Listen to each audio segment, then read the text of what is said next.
Hello and welcome back to another episode. As you can see, today I brought back the hat.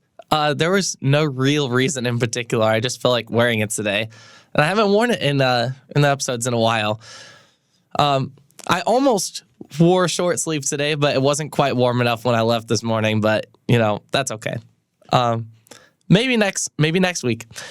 Anyway, today we're going to be talking about college basketball. Like I said last week, I was going to pick 3 games and then cover those in pretty great detail. I guess today it's kind of 3.5 because of the events of last night. All right, since I'm recording Wednesday, so for those of you listening Friday, that would be Tuesday night. And I'm also going to talk a little bit about women's Big Ten championships for swimming. I say a little bit just because for some reason the heat sheets, I could not find them. So I couldn't do like a in-depth analysis of that, but I can offer some like general insights on that meet. And we're also going to do travel or nah, like I said last week. And I have the rule changes, and we'll get to that later. All right, first we're going to look at some college basketball.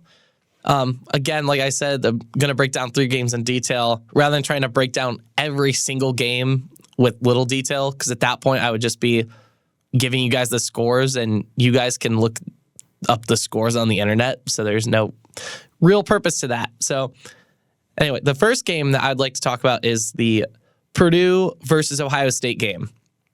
Now, this was played at Ohio State, so the Buckeyes did have the home field advantage. And in college basketball, the home field advantage is very critical. Especially because, again, like you're in a loud, condensed area. Everyone is shoulder to shoulder. Like it's not like a football home field advantage. For the first half, Ohio State took a 5-point lead, but then Purdue outscored them in the second half by only 1 point, though. So Ohio State essentially just held on. They got a lead, and they just held on and went from there.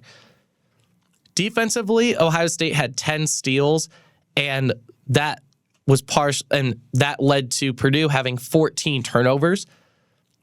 And this is kind of odd for Purdue because normally with Purdue, you see them like kind of control the ball a little bit more, especially with their big Zach Edey. Like it's very easy for them to control the ball. So 14 turnovers, in my opinion, is a lot for them. Ohio State also dominated Purdue in field goal percentage. Purdue had a 43.5 field goal percentage, while Ohio State had a 48.8 field goal percentage. So Ohio State was essentially making every other shot. Purdue and Ohio State had the same 3-point percentage. They both were operating from the 3-point line at 33.3%, but Ohio State had 3 more shot attempts. 3 times more shot attempts than Purdue did. Ohio State had 21 attempts at the 3-point line, while Purdue only had 9. So Purdue made 3, and Ohio State made 7 threes. And I think that was definitely one of the difference makers in that game. I think also one of the reasons why this game was as close as it was because Purdue had 20 points come from the free throw line, and they made every single one of those free throws. Ohio State had 11 shots at the free throw line while only making 10. So Purdue, with regards to the free throws, was able to kind of close that gap. Now, the free throw line stat is not too surprising to me because, like, I've heard that people have been complaining about Purdue getting the Big Ten whistles and using that as justification as to why they win their games in the regular season. Free throws in March Madness are one of probably the most important pieces of the game, like in the tournament, because lots of those games come down to the last like 2 to 5 minutes. And those last like 2 to 5 minutes can last about, instead of lasting 2 to 5 minutes, they last like 2, 3 times, 4 times longer than that, going for like 15 to 20 minutes. Because the teams save up their timeouts. The losing team tries to foul all the time and tries to pressure the winning team into missing free throws and creating opportunities that way.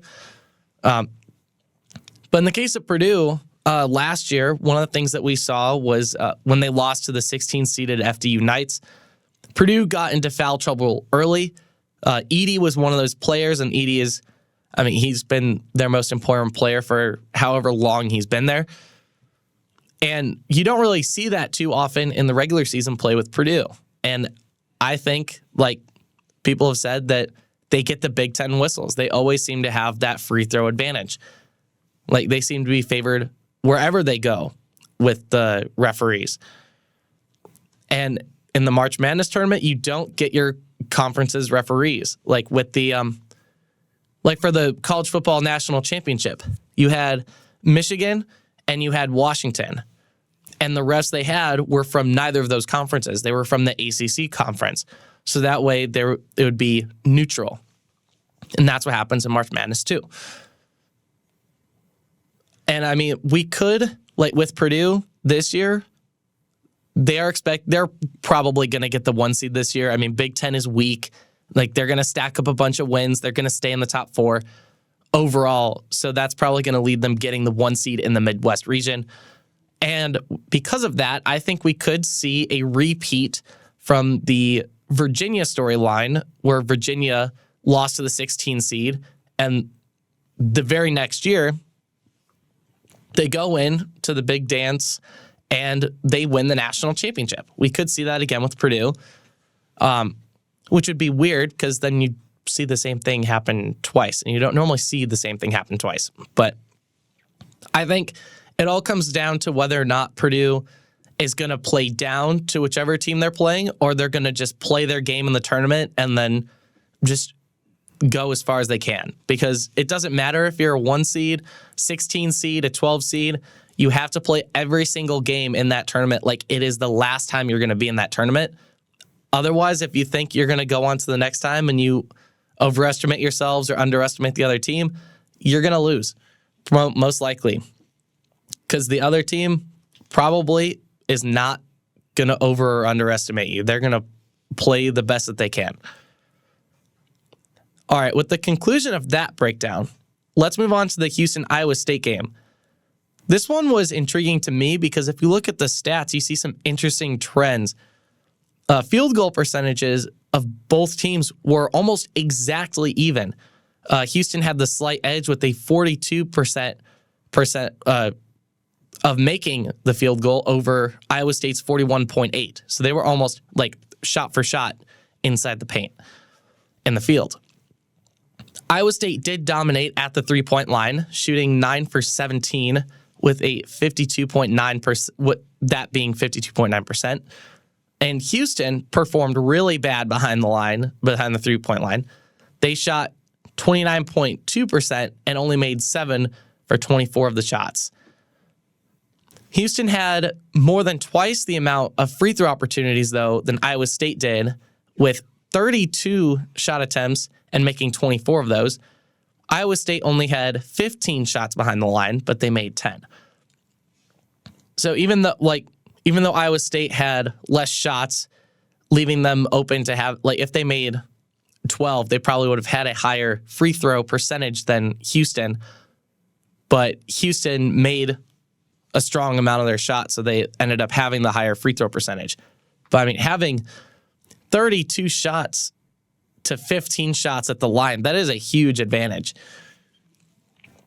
Iowa State also dominated in rebounds offensively and defensively with 41 total. Houston had 33 total.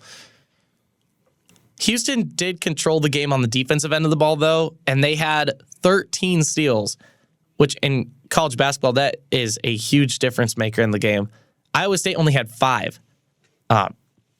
So you had one team dominating in the rebounds and one team dominating in the steals. Something else to note is that this game was played in Houston. So for Iowa State to keep it as close as they did on the road against a team that was also ranked higher than them and in their conference says a lot to me. We look at and we'll get to this later, but the Creighton UConn game, that was we'll get to that later. Going back to the free throws and teams March Madness trends. Houston had a similar trend to Purdue in that they get a lot of calls. They get a great record going into the tournament, overinflated wins, and leave earlier than they're supposed to. In Houston's case, though, they do make it past the first and second rounds most of the time because they do also play in a tough conference, being the Big 12. So their strength of wins is better than Purdue's, objectively.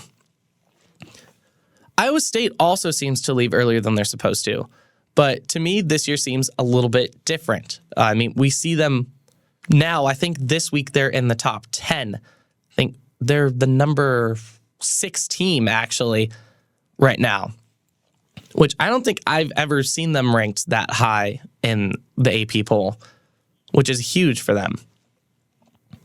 I think this year they're going to get a higher seed in the tournament than normal.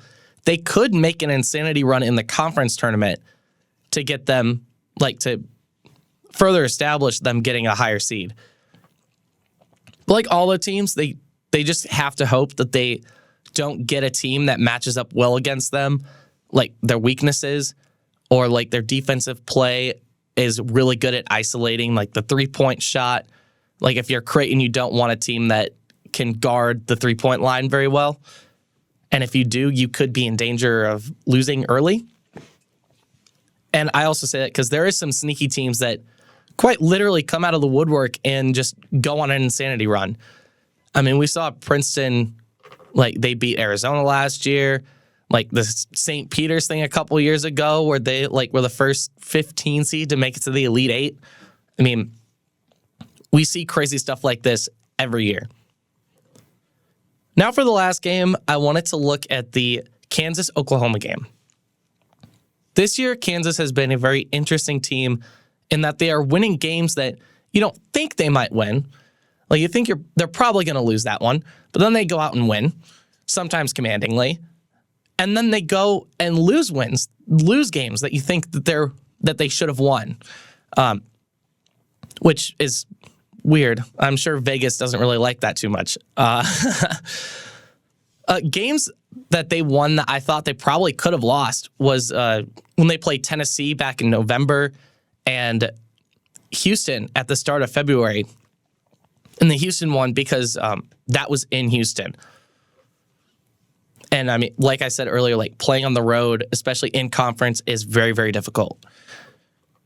Games that they lost, though, that I think they probably should have won, like UCF, but I think one of the reasons they probably lost that was UCF did have a lot of momentum after playing Texas, and they got on a little win streak after the Texas coach got offended with the horns down thing, even though the horns down thing has been a thing forever.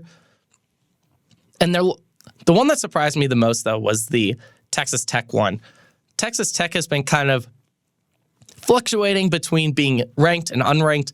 They're sitting in the 20s and 30s, so sometimes they'll make an appearance at 23 or 22 or 21, and then other times they'll fall back down when they lose.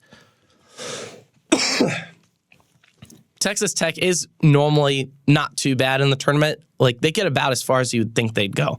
So that's nice, at least when you're making your brackets.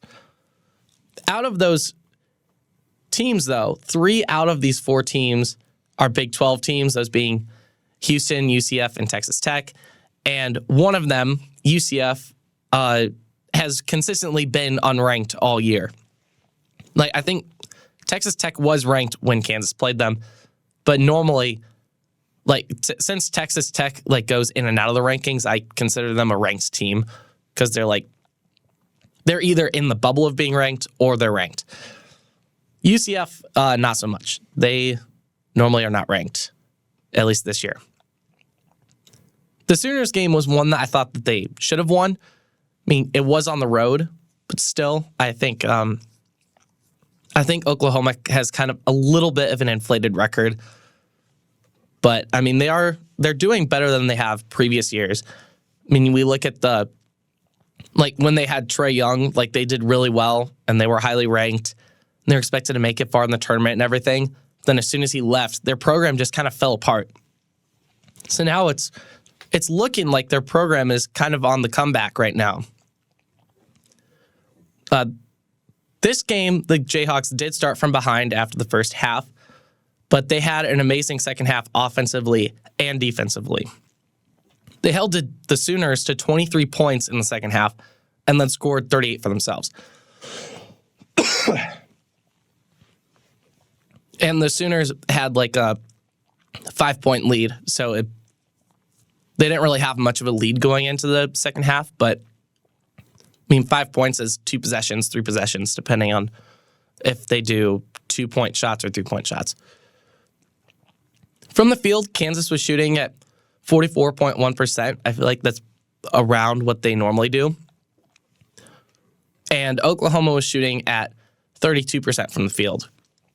And that tells me that Kansas was playing very good defense inside the paint and getting some rebounds and forcing turnovers. Sooners did have a slightly better 3-point percentage. They were shooting 34.8%, and the Jayhawks were shooting 31.6%. From the free throw line, though, the Sooners had a much higher percentage than Kansas did. But I think, like, the Sooners they were shooting 73.9% from the line, and the Jayhawks were shooting 50%. So the Jayhawks were making every other shot. Sooners were basically making 3 shots for every 4 shots. Both teams had the same amount of turnovers, that being 11, and they had almost the same amount of fouls. Kansas had 1 more foul than Oklahoma did. They had 17, while Oklahoma had 16. This was also a road game for Kansas, like I said earlier.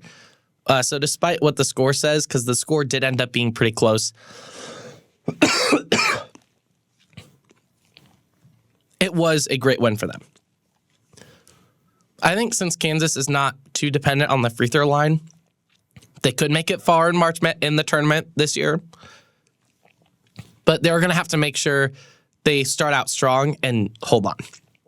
Like, they can't give up the lead in the first half and then say a prayer and hope that the second half goes well, because you don't know what's going to happen in March. Like, they could very well lose the lead, or they might not close it in time.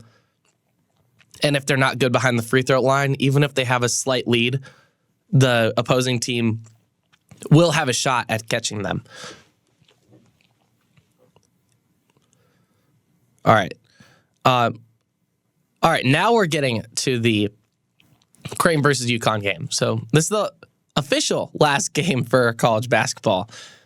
Of course, after I picked the 3 games that I talked about earlier, analyzed them, another game happens that I want to look at, but I don't want to talk too much about this one because we have other things to get to, and I don't want the episode to be too long.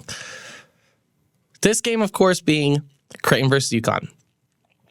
This was a critical game for UConn, as they have not won on the road 20 times before that, now 21 after their loss. And yes, neutral sites do not count as road games. Okay, now let's shift from college basketball to women's Big Ten championships for swimming and diving. I want to talk more about it, but by the time I'm recording, it'll be right before the 2 medley relay and 8 free relay finals, and there's no heat sheets available until the meet starts. So I can't look at anything.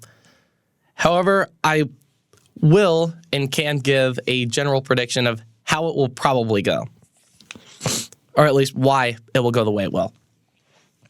Indiana has the diving depth to take a lot of points there, as well as some steals on the relays. It also comes down to what happens in the individual events and how many people from each team make finals. So I think for Indiana, since they got second the past couple of years,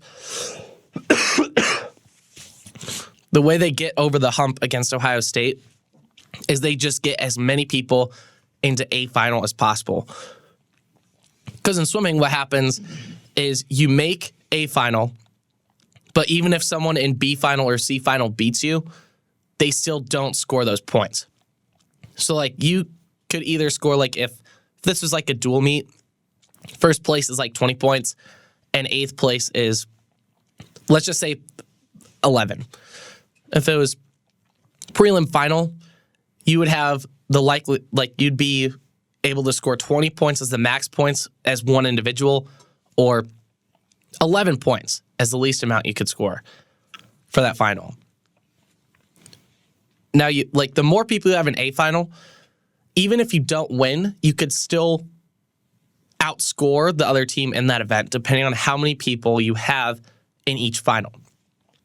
Now, there should be A, B, and C final as well, since it's big championship invite for a conference. But you want as many people in that A final as you possibly can. Like, if you can get a 1, 2, 3, 4 in an event, if that's possible, like if you have the depth to do that, you absolutely want to do that. That scores so many points. But if you only have one person in the final, you're kind of relying on them to win and hope that a team that maybe has 3 people in the final not go 2, 3, 4 right behind them, because a 2, 3, 4 finish over a first place finish is gonna score a lot more points. I think IU does have the depth to beat Ohio State. Especially with diving, like IU diving, men and women, is one of, if not the best programs right now in college. Like, the consistency that they've had the past few years, the amount of points that they score, like, their recruiting is great as well. Like, it's really hard to compete against the dive team that we have here. So I think for Indiana, it's going to be about the relays. They got to get some steals on the relays. I mean, that's what they did against Louisville. Like, they stole the relays from them, and then they had some really important 1-2 finishes in the dual meet against Louisville that pushed them over the edge to win. And they're going to need that same thing for Ohio State. All right, now we're going to do travel or nah. So, like I said earlier, like, there's a little bit of a rule change that I made, and that's because I reached the end of a compilation. So instead of waiting or like trying to find another compilation like mid episode, if there's not like multiple clips on the Discord, then I'm going to just go through it as fast as possible. And hopefully it'll be like less than 3 minutes. That's the goal, like, when I have to do that. Even though there's a little less than 2 minutes that I have to go through, and only I don't know how much each individual clip in the compilation is at this point. So for all I know, one clip could be 30 seconds. It could be 5. Like, we're going to find out together, aren't we? All right, so here we go. This first game is Oklahoma City versus Houston. Took one dribble from half court. All 3 officials whipped on that one. All right, let's see. 1, 2, 3. Oh my, that was a travel. Big time. 1, 2, 3, 4, 5, 6, 7. Took 7 steps. All right, next game. Oklahoma City versus the Minnesota Timberwolves.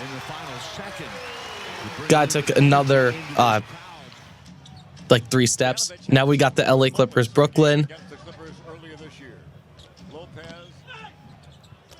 That might have been a double dribble, actually. Maybe not a travel. Now we've got San Antonio versus Detroit. Oh my God. All right, for a second, they didn't even really show the clip. Like, you couldn't really see it. Hold on. All right. Yeah, he took 5 steps while holding onto the ball, and that's trouble. All right, now I've got Golden State, Oklahoma City.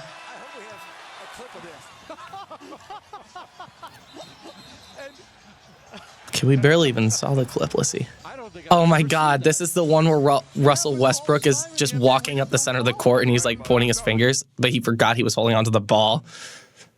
This is a clip that lots of people have probably seen already. All right, and that was it. Yeah, that took like a minute 2 seconds right there. Okay. That was a much shorter section than I had anticipated. But I guess, like the description said, they get increasingly more outrageous as you go through. All right, so that's all I have for today. I finally finished the webpage, and I'm going to be like updating that pretty frequently. But for the webpage, I have I made it with Adobe, and like I have a little like welcome thing at the front. There's a link to my portfolio, which I also have done finally as well. I have a little like about section, and then I also post the most recent episode on the webpage. If like that's easier to access, or like if it disappears on the story and you want to see the next episode, you can go to the webpage. The link for the webpage is like is in the socials, and it's also in the portfolio as well because I'm like trying to mush them together. I also have like a little like timeline, like almost like a history thing, and then I've got a link for the Discord at the bottom, and then rules for travel or nah, and I'm gonna put more stuff in there as well. Then for the portfolio, I made that also with Adobe, but Adobe has a different thing for portfolios. There's the homepage. I have like my photo edits kind of organized. I've got a contacts thing. Links to the photo editing and podcast Discord and the podcast webpage, and also links to the socials as well are all in the portfolio. Yeah, and so that's all I have for today. Soon we're going to talk about the conference championship brackets for the college basketball conferences, Pac-12, Big 10, Big 12, like all the conferences. When those come out, I think I might bring people on for that as well because it's going to be a longer episode. And next week is also men's Big 10 swimming and diving championships. So we will dive into that as well. Pun not intended. And yeah, I will see you guys all next week. Peace out.